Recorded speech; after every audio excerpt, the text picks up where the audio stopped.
Buttercup Dragon Mac and Cheese. What up, Buttercup?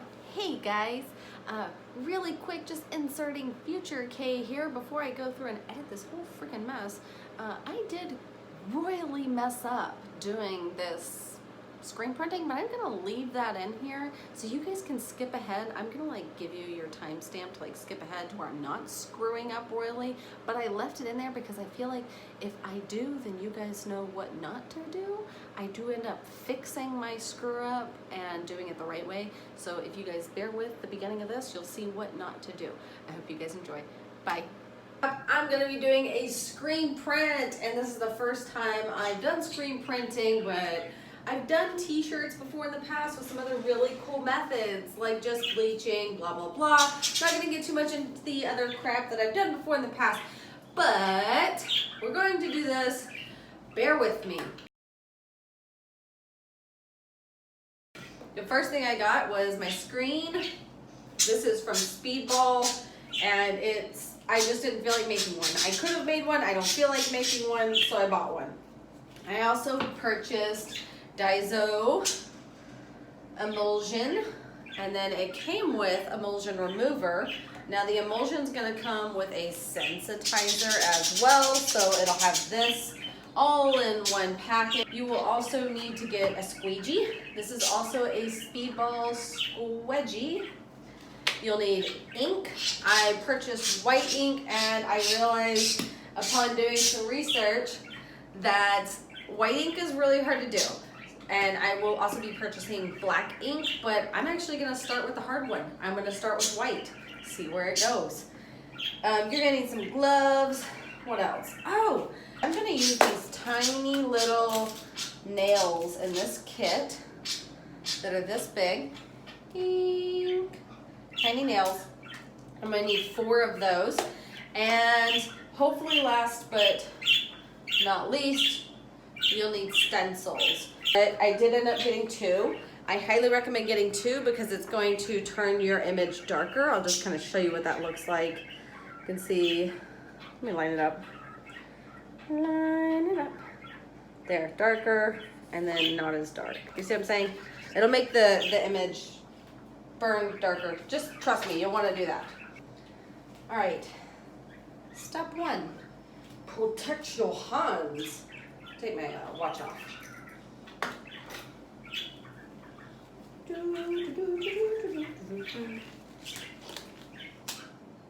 Actually, I can put in my nails now. I might as well just do that now. Okay, the side that I'm gonna put the nails on is this side, not the well side, I think is what this is called, the well here, not this side. I'm gonna put them on this side, and I will explain to you why. As you pour in your emulsion, you're gonna do it on both sides, but when you set it down to dry overnight, there'll be little drips. You don't want those drips on this side. It's okay if they're on this side. So make sure that whenever you do this step, that you're putting those nails on this side and that you'll set it down like this. You want those nails to kind of keep it elevated off the ground.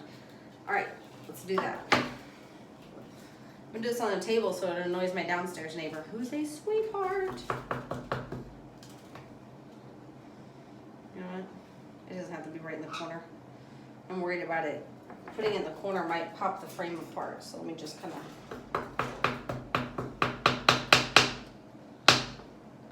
I don't need it too far in there. Just like this. Bing, bing. Okay. Now that will just sit just above the table. It's not sitting flat, which is what I wanted. All right, now we're gonna mix our emulsion and the sensitizer. Emulsion, sensitizer. Now I'm supposed to put water in this with cold water. So put cold water in here and you shake, shake, shake, shake, shake, shake, shake. And then you'll put it in here, shake, shake, stir, stir. Whatever you gotta do, let's go get some cold water. Shake, shake, shake. Okay, just to be clear, when you open this up, it's gonna be bright green, okay? and you're gonna shake it until it changes colors. But when it says to fill half full, it doesn't mean fill it like this. It means fill like right there with cold water, and then shake, shake, shake. Let's see what this bad boy is, which this will also change colors once we mix everything together. Oh, good.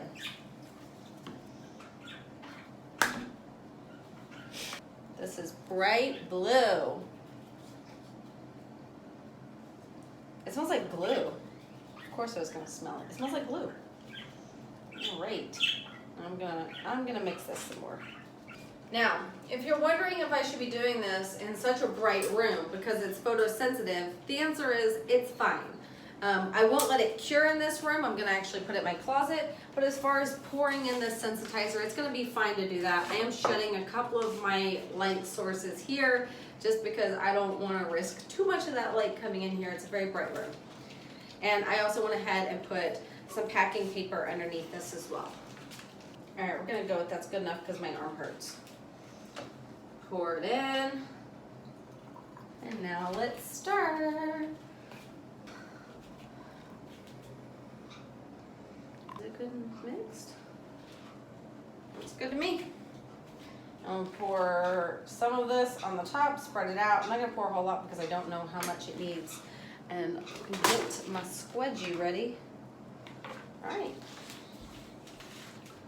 Let's start here. Just a bit. You guys see what I'm doing at all? Okay. Oops, that one fell out. Like, oh, it's sticking to the paper. Ha! Removing it.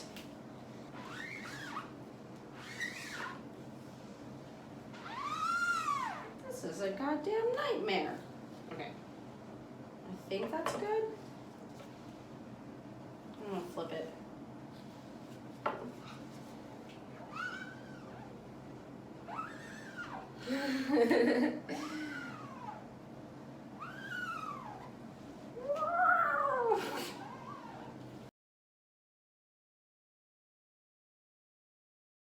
Okay guys, we're learning lessons here.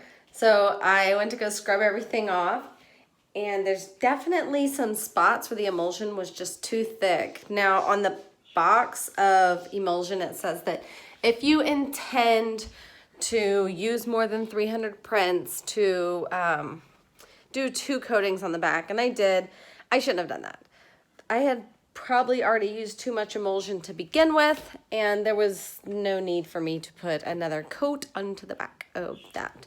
So anyhow, the burn wasn't what I was hoping it would be. It could have been a little more consistent. I don't know, it just wasn't very great. When I went to go scrub it off, it wasn't working as well. It definitely worked, but not as much as I would want it to. Let me just real quick. I'm gonna show you. So I put the emulsion remover on top of it, and right now I am just waiting for that to set so that I can scrub it off, and I'm just gonna start the whole process over with again. So I'll see you guys in a couple of days, and hopefully we'll have some better direct sunlight coming up. You know what? I forgot to record this part. I'm gonna give you guys some instruction really quick because I definitely forgot to record a certain part of this. So I will do that now. Tape your transparents together with some clear tape. You want to use clear tape. And then you're going to take your screen, and where you're gonna for 1 second pretend like this isn't already on there because we're inserting a part of this video that I forgot to do. Alright, so take your transparent and you will want to turn it so that it is backwards, so that this is backwards. And then you will take your screen and also make sure that you are doing this on the back side. This part's super important because if you mess this part up, guys, it's a mess. All right, it's a mess. So on the back side of this, take your transparent and make sure that you are reading it backwards and you are setting it backwards on top of your thingy. And you will really want to put a piece of glass on top of it to weigh it down, so that when you're letting it sit out in the sun or wherever your light source is, like out in the sun, that it's not gonna blow away the transparent, it's not gonna move or anything like by the wind. I just took a piece of glass out of a picture frame that I had and just set it on top because, like, who the heck has glass just laying around? Do all of this in a dark room, as in, like, make sure there's no lights, there's no sunlight or anything coming in, and then place all of this inside of a box or like a trash bag or something, just something to protect it from the sunlight hitting it, and then walk it out to where your sunlight is, and then you will unwrap all of this and then start your timer. All right, this is round 2, and I've done 2 coats on the back, but I definitely put it on a hell of a lot thinner. Anyway, we're gonna give this some time and let the overcast do its magic. Hey guys, I just went downstairs. You guys saw that I had that in the sun. I did it for a full 7 minutes because of the overcast and also based on the instructions that were on the packaging. Some people only do it for like a minute, some people do it for 2 minutes, some people do it for 10 seconds. So it all is dependent on a lot of variables, but I'm gonna go ahead and start to rinse this out. I'm gonna use the high pressure thing in my shower, the high pressure setting in my shower, and I'm gonna rinse this off and use a little bit of the toothbrush technique again to try to scrub it off, but I'm not gonna scrub as hard this time because last time I messed up a bit on that. So let's go ahead and peel this off and see. Oh, fantastic. You can already see that image on there looks a lot better. And you can see there's no drips on the back side of this like there was last time. So I'm gonna go ahead and scrub this. And remember, use cold water. All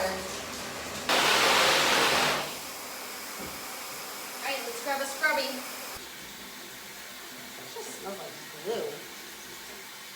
I don't know how much of this I need to scrub off. That's my concern. No? All right, here we go. I'm really excited. This looks awesome. So I'm gonna go stick this back out in the sun and let it finish curing.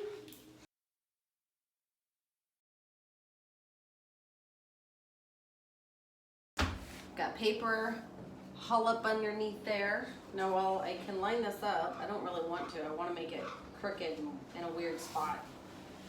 Very intentionally. 1, because I don't want to have to sit there and line all these up. And 2, makes it kind of unique. Oh, it said to start from the bottom. I'll do that. Alright, we're doing this weight first. As you can see, I got on my Uggo clothes.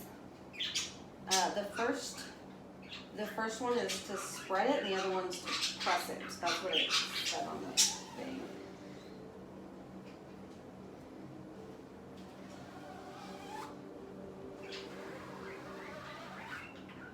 I hear weight is hard to do. Let's see if that works at all. No, it looks like crap. See, it's there. Maybe I'll do one like on the sleeve area right here.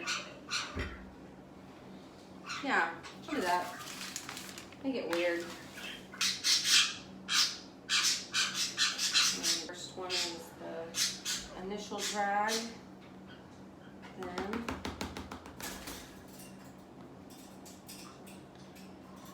another.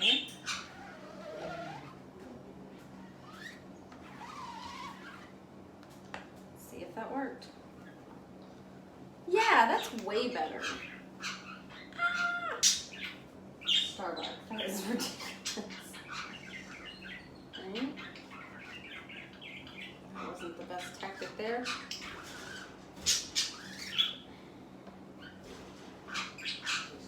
Nice. So this will take me a couple of tries to get these underway. Oh,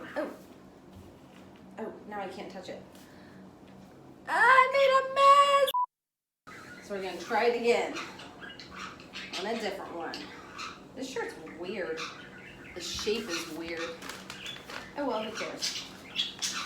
I'm gonna put the logo down over here.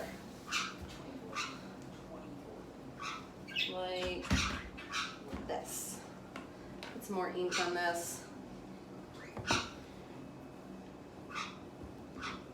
that first one, I got the ink all over the shirt. You're supposed to stick it in the dryer so that it seals it out with the heat. And let's give this one a go. Pull really hard. Wow, that's looking a lot better. Cool. We're getting there. Still not quite a perfect pull, but we are getting there. The struggle I'm having with the white ink is that it's smearing before I can get it in the dryer. So I'm going to actually use, instead of the dryer, I'm going to use the iron to heat set it so that I don't have to move it before I get the ink all over the shirt.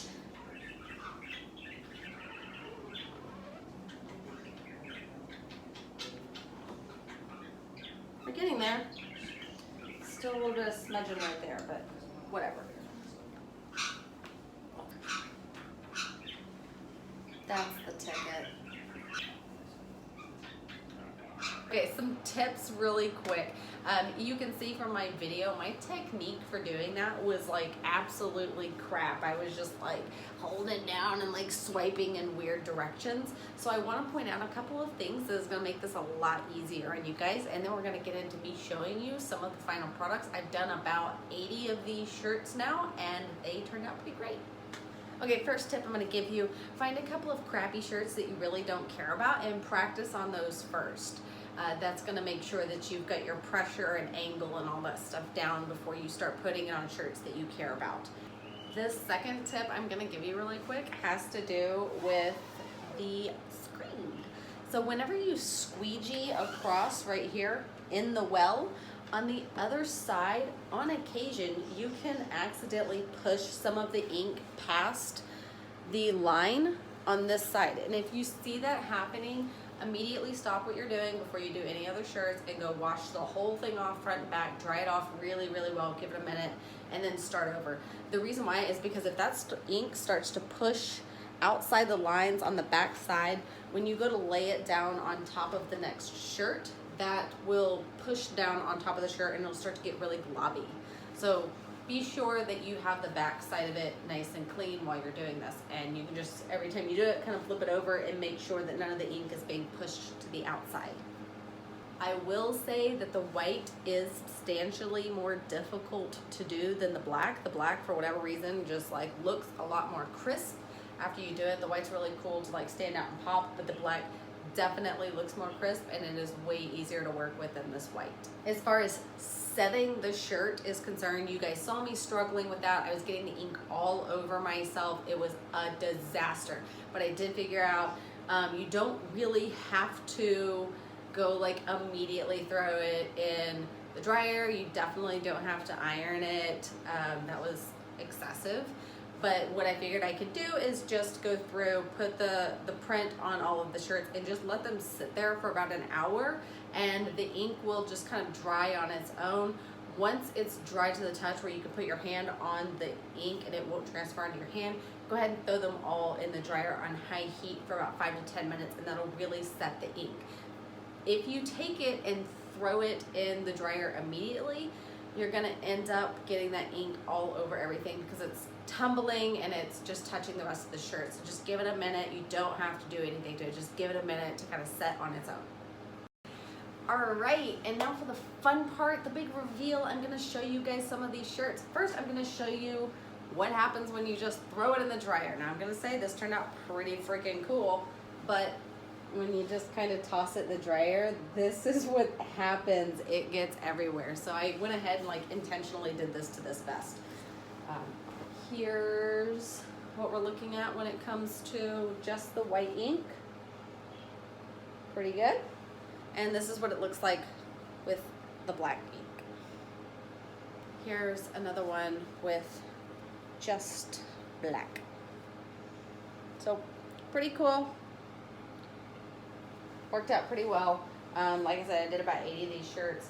And while it looked like I was just struggling like royally to be doing these shirts, which I did, I would say honestly the end product is really worth it.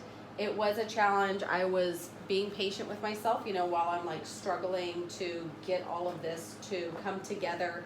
I'm telling myself, you know what, it's fine. It's a mess, but it's fine and it's all fixable things. to be able to get to this point and to be able to make these shirts.